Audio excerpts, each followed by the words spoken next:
Hello, আসসালামু আলাইকুম। আমি তানিয়া বলছিলাম ইউকে থেকে।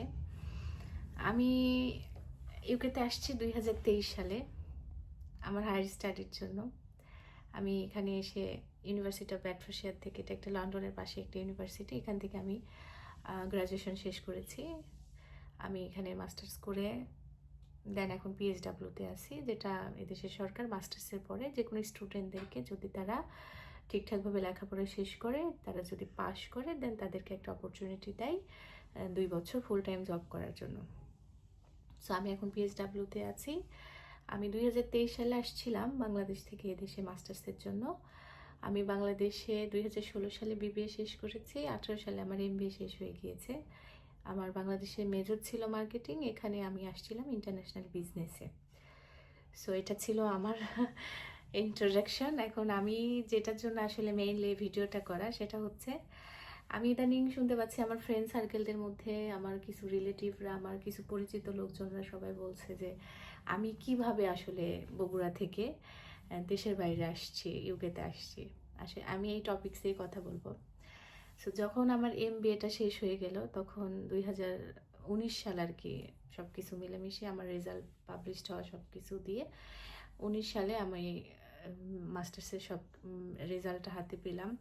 তো যখন মাস্টার্সের রেজাল্টটা হাতে পেলাম, তখন আমার কাছে থিঙ্ক হলো যে আমি আমার আরেকটা মাস্টার্সের জন্য দেশের বাইরে যাব।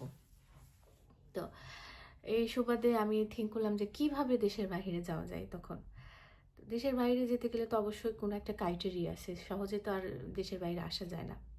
সেই থিঙ্ক থেকে আসলে দেশের বাইরে আসার জন্য যে একটা প্রসেসিং স্টার্ট করা, সেটা শুরু করে ফেললাম। তো আমি গুগলে সার্চ দিলাম যে দেশের বাইরে যাওয়ার জন্য কী কী ক্রাইটেরিয়া আছে, কী কী ক্রাইটেরিয়া আমাকে ফিল আপ করতে হবে। সো তখন যেটা হলো আর কি, তখন আমি জানতে পারলাম যে দেশের বাইরে যেতে গেলে আইএলটিএস করে যেতে হবে।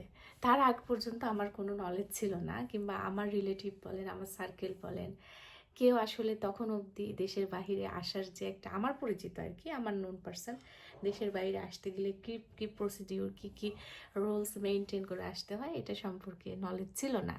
ফর দ্য ফার্স্ট টাইম আমার এই থিংটা আসছে যে আমি দেশের বাইরে যাব।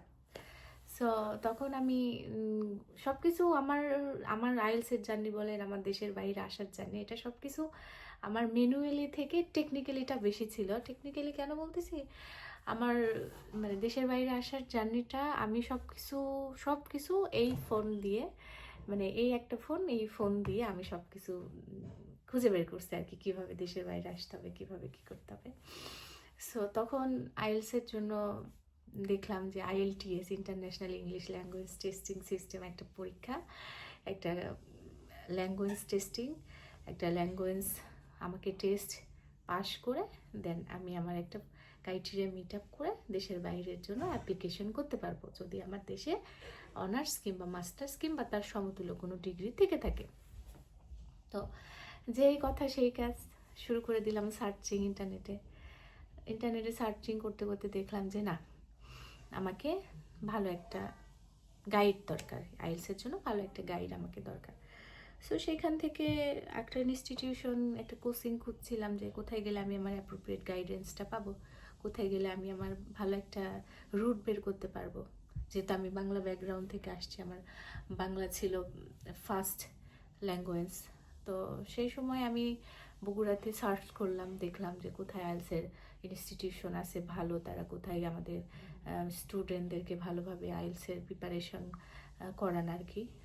সেই সময় আমার মনে আছে আমি একদিন মেন্টরসে গেছিলাম বগুড়া ব্রাঞ্চে, বাট আমি সেখানে যে খুব হতাশ, কারণ আমি যে সময়টা গেলাম সেই সময়টা যেয়ে দেখি কোনো স্টুডেন্ট নাই, 2-4জন স্টুডেন্ট, 4জনও না, 2জন স্টুডেন্ট, একজন মেইন টিচার, উনি জাস্ট ইনস্ট্রাক্টর, উনি আইএলসকে আর কি ট্রেনার হিসেবে ওখানে আছেন।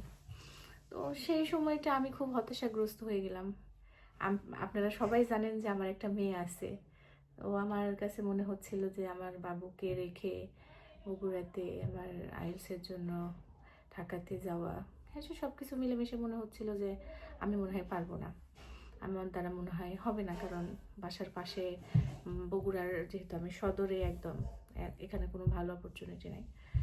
বাট মনের মধ্যে তো আশা জেগে গেছে যে না, দেশের বাইরে যাবই। তারপরেও অনেক আশা ভরসা রেখে বাসায় ফিরলাম। বাসায় ফিরে ফ্যামিলির সাথে ডিসকাস করলাম যে আমি তো আইএলটিএসের জন্য প্রিপারেশন নিব, বাট বগুড়াতে তো কোনো ভালো ইনস্টিটিউশন, এখন আমি কি করব? তো আমাকে তো ঢাকায় যেতে হবে। যদি আমি আইএলটিএস করতে চাই তাহলে আমাকে অবশ্যই ঢাকায় শিফট হতে হবে। তো সেই সময় আবার আমার ম্যাক্সিমাম ফ্রেন্ড, বোন সবাই ঢাকাতেই থাকে। ঢাকায় গেলাম। ঢাকায় যে বেশ কিছু ইনস্টিটিউশনের তারা তাদের যে প্রসিডিউর আর কি অ্যাডমিশনের, সেগুলো দেখলাম, বুঝলাম। দেন আবার বগুড়া ব্যাক করলাম। বগুড়া এসে আমি আমার ফ্যামিলির সাথে ডিসকাস করে ফাইনালি ডেডিকেশন নিলাম যে না, ইনশাল্লাহ আমি পারবো, আমার দ্বারা সম্ভব। সো আমি আমার সব কিছু ক্লোজ করে দিয়ে আমি ঢাকায় চলে গেলাম। ঢাকা যেয়ে আমি মোটামুটি 6 মাসের মধ্যে আমি আমার আইএলটিএস জার্নিটা শেষ করে ফেলছি। আমি ঢাকাতে ব্রিটিশ আমেরিকান রিসার্চ সেন্টারে ভর্তি হইলাম। ওইখানে আমার আইএলটিএস কোচিং করলাম, ওইখানে মক টেস্ট দিলাম। দেন বাংলাদেশ থেকে বলেন আর দেশের বাইরে আমি যতদূর জানি আইএলটিএসের প্রিপারেশন হয়ে গেলে একটা আইএলটিএসের যে একটা মেইন পরীক্ষা দিতে হয়, মেইন এক্সাম, এটা আপনাকে দুইটা ইনস্টিটিউশন দিয়ে থাকে বাংলাদেশে। একটা হচ্ছে আইডিবি আর একটা হচ্ছে ব্রিটিশ কাউন্সিল। তো আমি সবসময়ের জন্য ভাবতাম যে আমি লাইফে কোনো কিছু করতে গেলে বেস্ট ইন বেস্টটাই নিব, বেস্ট ইন বেস্টটা নিয়ে চলবো। তো সবাই আমাকে বলতো যে তুমি আইডিপিতে পরীক্ষা দাও, আইডিপিতে পরীক্ষা দাও, বাট আমার কাছে মনে হতো না, আমি আইডিপিতে দিব না, আমি ব্রিটিশ কাউন্সিলে পরীক্ষা দিব। তো সেই থিং থেকে আমার ব্রিটিশ কাউন্সিল আন্ডারে সব কিছু করা, ব্রিটিশ কাউন্সিলের কোচিংয়ে ভর্তি হওয়া। ওরা ব্রিটিশ আমেরিকান রিসার্চ সেন্টার দুইটা অ্যাকসেন্টে ওরা কোচিং করাইতো। তাই তো এভাবে আমার আইএলটিএস জার্নিটা স্টার্ট হয়। আর আইএলটিএস আসলে অনেক বেশি কঠিন এটা বলবো না। আপনার আইএলটিএসের বিষয়টা হচ্ছে আপনাকে সম্পূর্ণটাই ফোকাস দিতে হবে, আপনাকে সম্পূর্ণটাই সময় আপনাকে জাস্ট এটা ফোকাস করে চলতে হবে যে আমাকে একটা লিমিটেড টাইমের মধ্যে এই এক্সামটা পাস করতে হবে। ধরেন এরকম না যে আমি আজকে আইএলটিএসের স্টার্ট করলাম প্রিপারেশান, আবার 2 দিন অফ রাখবো, দেন আবার শুরু করব না। আমি যতদূর দেখছি আমার ফ্রেন্ড সার্কেল বলেন, আমার কলিগরা বলেন, যারা আইএলটিএস স্টার্ট করে যারা একটু গ্যাপ নিছে তারা এখন অবধি আইএলটিএসটা কমপ্লিট করতে পারে নাই।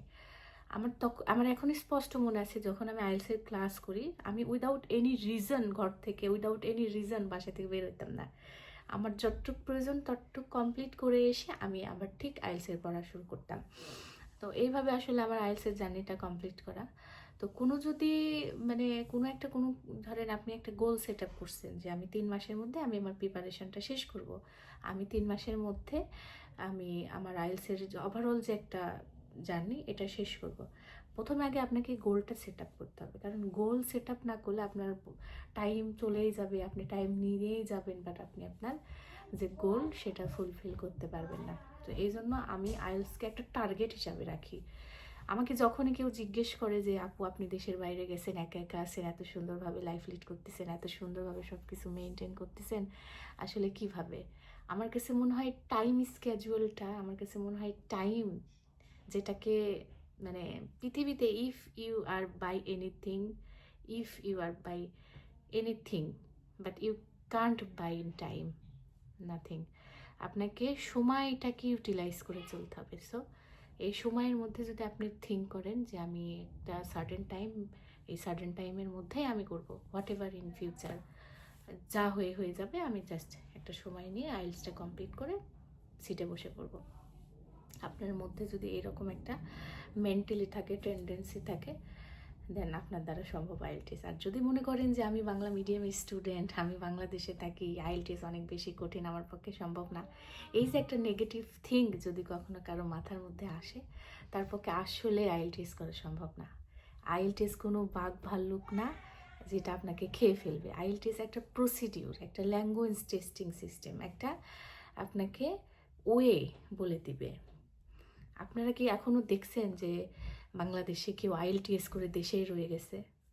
একটা মানুষ যদি আইএলটিএস কমপ্লিট করতে পারে, তার যদি স্কোরটা থাকে, আমি তো মনে করি 85% স্টুডেন্ট দেশের বাহিরে আসে। এটা হচ্ছে একটা এক্সট্রা শক্তি জাগায়। তো ওয়ার্ল্ড ফার্স্ট ক্লাস কান্ট্রি বলেন, কিংবা সেকেন্ড ক্লাস কান্ট্রি বলেন, আপনার যদি আইএলসের রিকোয়ারমেন্টটা ফুলফিল থাকে, আপনার যদি ফাইন্যান্সিয়াল কোনো ব্যাকআপ থাকে, ফাইন্যান্সিয়াল কোনো স্ট্যাবিলিটি থাকে, আমার মতে আপনাদের অবশ্যই দেশ ছেড়ে ভালো কোনো দেশে শিফট হওয়া বা মুভ হওয়া। আমি অবশ্যই বলবো ফ্যামিলি সহ আসা, যদি কারো ফ্যামিলি থেকে থাকে। আর যদি সিঙ্গেল থাকে তো ওয়েলকাম সিঙ্গেলই। বাট প্রথমে আগে আপনাকে আইএলসটা দিতে হবে। আইএলটিএসটা যখনই আপনি কমপ্লিট করবেন, আপনার মধ্যে একটা এনার্জি বুস্ট হবে। অনেস্টলি বলতেছি, আপনার মধ্যে একটা এনার্জি চলে আসবে, না আমার একটা হাতিয়ার আসছে, এটাকে আমি এখন অস্ত্র হিসাবে কাজে লাগিয়ে আমি যুদ্ধে নামতে পারি। আর যারা আমাকে বগুড়া থেকে দেখছেন, কারো যদি কোনো ইনকোয়ারি থাকে, আমার মেসেঞ্জারে কিংবা আমার যে পেজ আছে সেখানে নক দিতে পারেন। আমি আমার যতটুকু সম্ভব নিউজ বলেন, ইনফরমেশন বলেন, দেওয়ার চেষ্টা করব। নট অনলি ইউকে, আমি Canada, Australia, USA, UK, Europe, মোটামুটি দেশ সম্পর্কে যতটুকু জানি, কারণ আমার সবগুলো ফ্রেন্ডরা আমরা এক্সপ্লোর হয়ে আছি বিভিন্ন দেশে। সো তাদের কাছ থেকে আমি যতটুকু ইনফরমেশন পেয়ে থাকি, যতটুকু জেনে থাকি, আমি অবশ্যই আপনাদের সাথে শেয়ার করার চেষ্টা করব ইনশাল্লাহ। আর যদি কোনো স্টুডেন্ট থিঙ্ক করে থাকে যে আমি দেশের বাইরে আসব, আমি দেশের বাইরে আমার ক্যারিয়ারটাকে সেট আপ করবো, then best wishes for in future and welcome. আর মনোযোগ দিয়ে তো অবশ্যই ভালো একটা স্কোর করতে হবে, ভালো একটা রেজাল্ট নিয়ে আসতে হবে। After that you have to prepare yourself to come in any exploring country. Thank you very much for watching this video, and upcoming video is coming soon. It's about education and information. Thank you.